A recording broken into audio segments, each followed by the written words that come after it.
Well, hello, friends, and happy Tuesday to you. Thank you so much for joining me. And if you're joining on the replay, happy replay day to you as well. We're live and we're excited to welcome you to today's live level up conversation.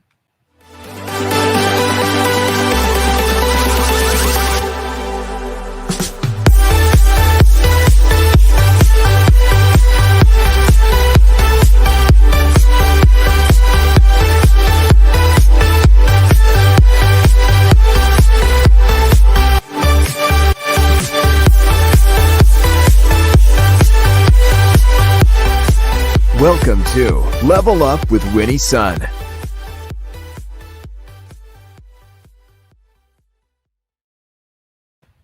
Hello, friends. I'm Winnie, your host, Forbes contributor, CNBC council member, and award winning financial pro here to keep you on top of relevant, trending business and entrepreneur news. But most importantly, you're part of today's discussion. So we're going to be monitoring and sharing audience feedback throughout the program. Now, for those of you who are joining me, you probably know that I was actually away last week. So thanks so much for coming back today. It's great to see you once again. Let's talk about how the market closed. Unfortunately, it was a triple down day. Market continued to show weakness. It's continued from yesterday. The Dow closed down 105 points. NASDAQ closed down 175 points.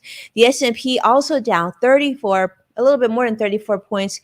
All news this week are on the Federal Reserve. As you know, the meeting starts today, going into tomorrow, and the Fed, led by Fed Chairman Jerome Powell, is expected to announce some easing policies after its meeting. The idea is that they're going to start to pull back some of the provisions that they put into place because of the pandemic. It's going to be a 2-day meeting.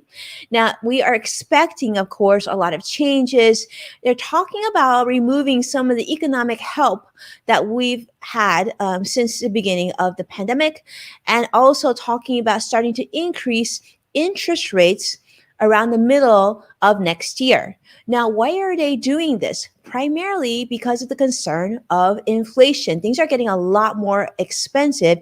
You probably noticed this in your own shopping for groceries, maybe as you prepare for the holidays this year. Now, the Fed is likely to provide some new information for us, views on inflation, and of course, what we can expect. Now, there were news that came out today that inflation wholesale prices rose by almost 10%, 9.6% from a year ago. Now, this is the highest level going back to 2010, in fact, November of 2010.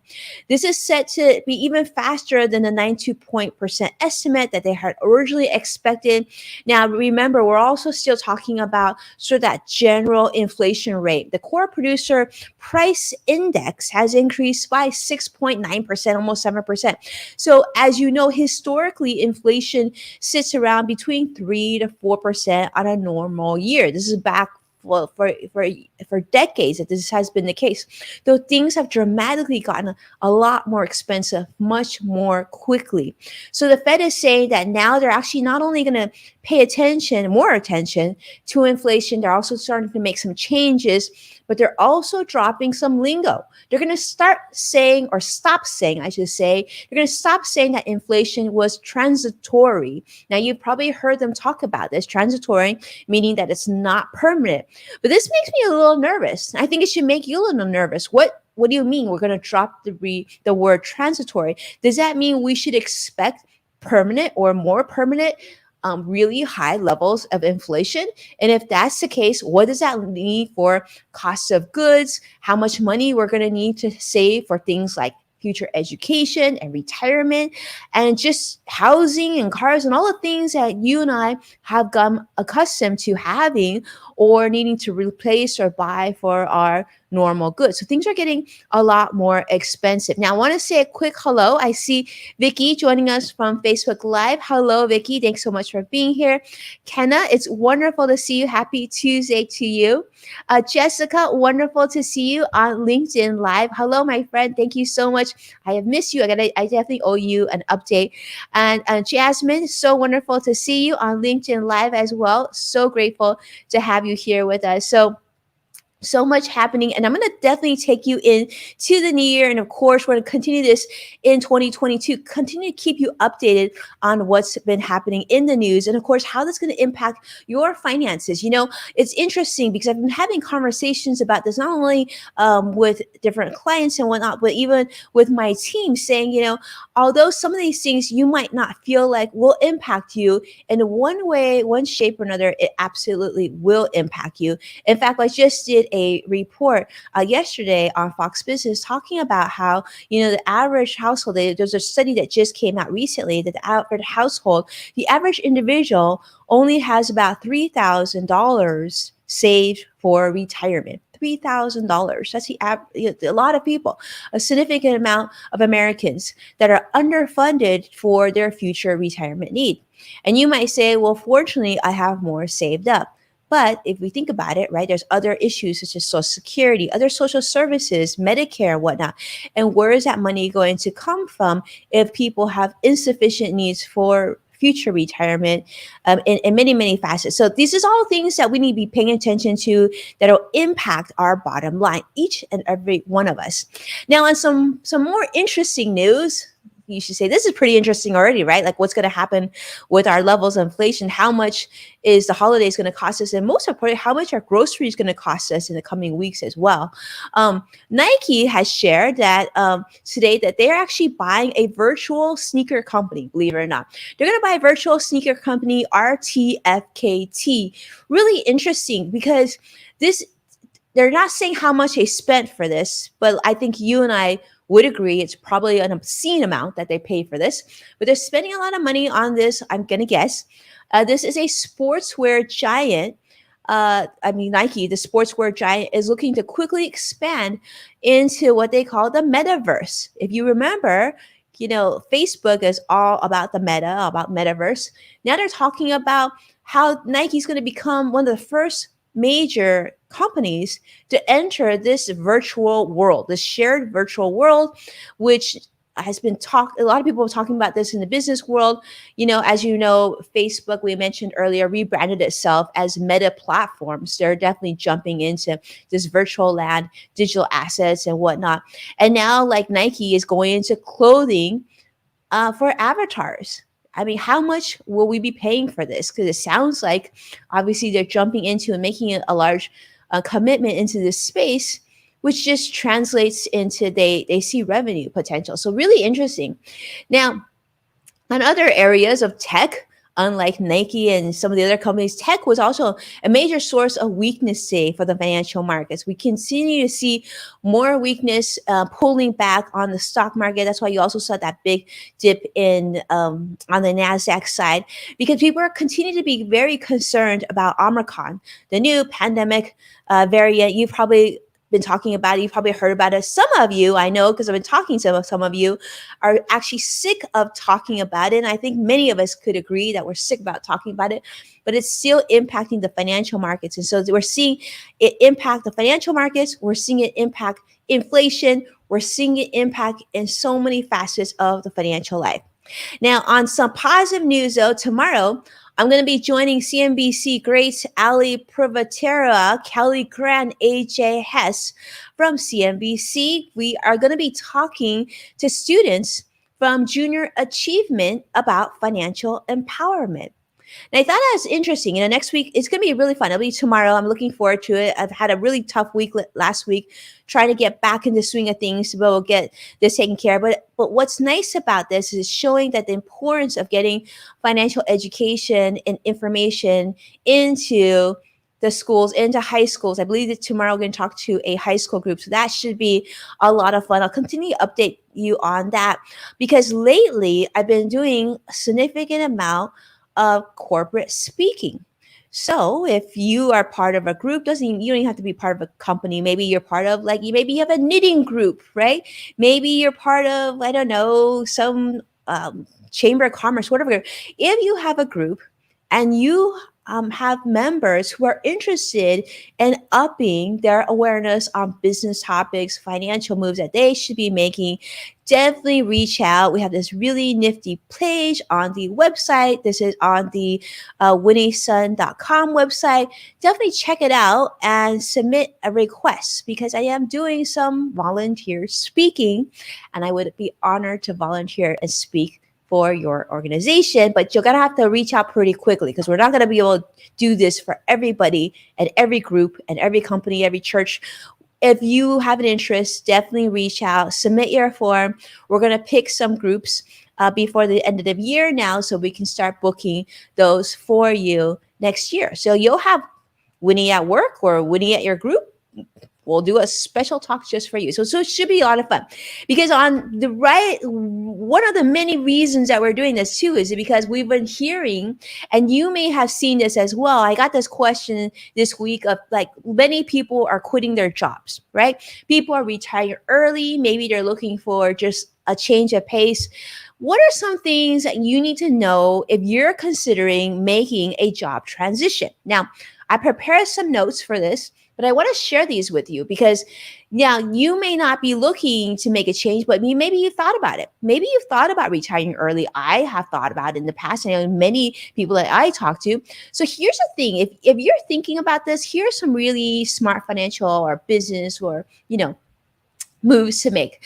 Now, first off, just so you know, if you decide that you're just going to quit your job, I just want you to know that here in the United States, you probably can't apply for unemployment. That's right.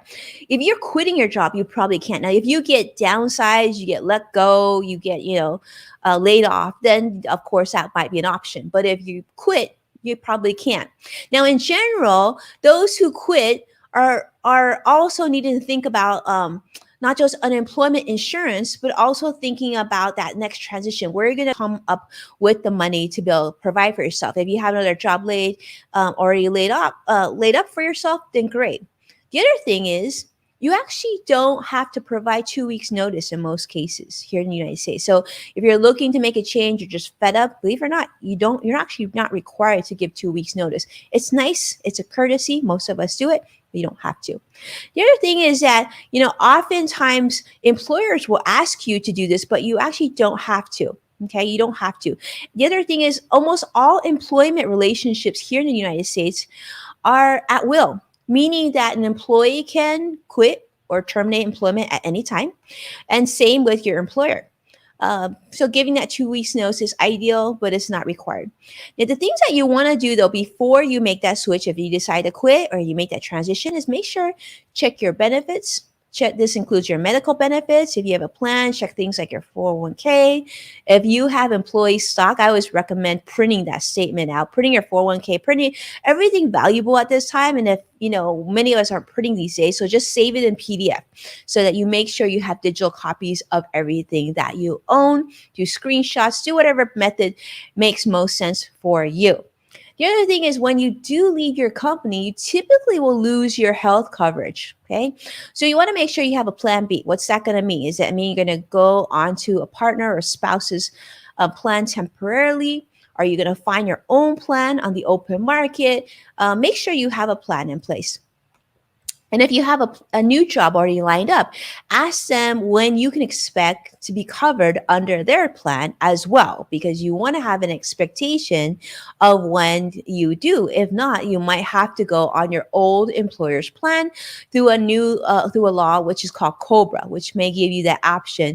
Now, you'll probably have to pay a little bit more, or could it be quite a bit more for your employer's share of the premium, but at least you'll have medical coverage that you're accustomed to. But you definitely want to comparison shop. Here in the United States, you can look at Affordable Care Act, healthcare exchange programs, and other ways to maybe that might offer subsidies based on your income levels.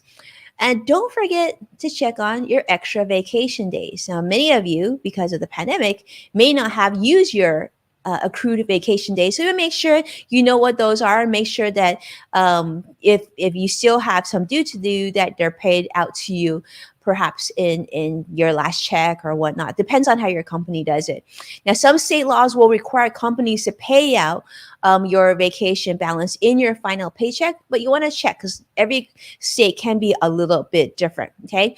CrossX Fighter, I see you joining us too live. It's great to have you with us. He's saying Cobra, like organization from G.I. Joe.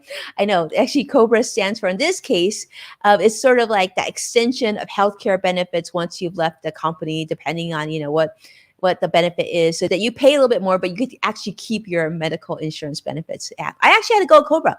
When I left one of my companies, previous employer that I left, I did actually go on Cobra. Maybe my husband went on Cobra. We paid for Cobra just to retain the same healthcare insurance for a little bit. And that was really helpful. Now, if your company's policy states that you would forfeit any remaining vacation upon termination, so you may want to then take any vacation days before you leave the company. So before you submit your notice, you might want to take some vacation and use your vacation so you don't lose it, right? That's super important, especially since you earned it. So it's a lot of other things. So think about like family leave, medical leave, anything that's important. Make sure you think about that before you decide to quit or to transition. You just want to make sure you have a full picture of what your benefits package still looks like. Anything left on the table. Like I always say, if you have like flexible spending money, if you have a legal plan that you pay for through work, maybe you didn't get your living trust in yet, maybe get all that stuff tied up. The other thing you want to think about too is it's much easier to refinance your home or get a home equity line of credit set up while you have a paycheck. So if you still have a paycheck, you haven't terminated employment yet, you might want to do that just so that you have an emergency line of credit for those of you who are homeowners, or if you want to try and get your mortgage rate down, try and do that while you still have that paycheck, right? And that's really, really smart.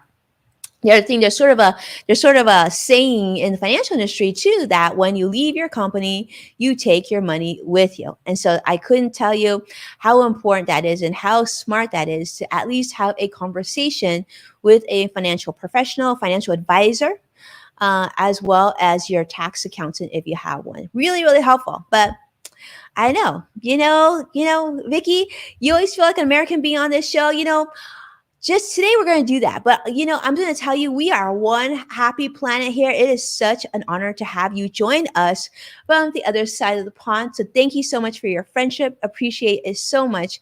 But appreciate you for joining us, and welcome. If you're first time on the show, it's such a treat to have all of you with us. And as a reminder, you can find full episodes of Level Up on NASDAQ, now also on the CW San Francisco, Amazon Fire, Roku, and many other platforms. Be well. I can't wait to see you again this week. And take a moment to share the show with someone that you care about. Thank you so much for watching and supporting our program. Be well now. Bye-bye now.